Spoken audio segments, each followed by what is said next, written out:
Hi, I'm Dean, here with a Stonehollow home maintenance tip.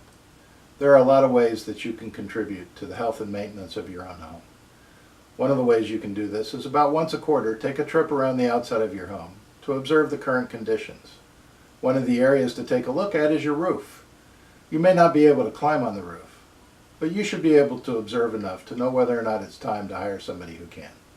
There are some basic rules and things to look at when observing your roof. Number one, keep overhanging trees trimmed, as these can easily be a path for insects and pests to find their way to your roof. Also, if there's too much shade on your roof, this can prohibit the roof from drying properly and lead to problems like mold or mildew. Second, keep debris like pine needles, leaves, and branches from accumulating on your roof.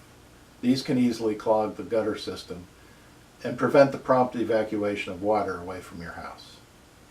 Finally, observe the condition of the roofing materials. If you see that any are loose, broken, or missing, these should be repaired as soon as possible. Remember, a quick trip around the outside of your home to observe the current conditions can have a positive impact on the overall health of your house.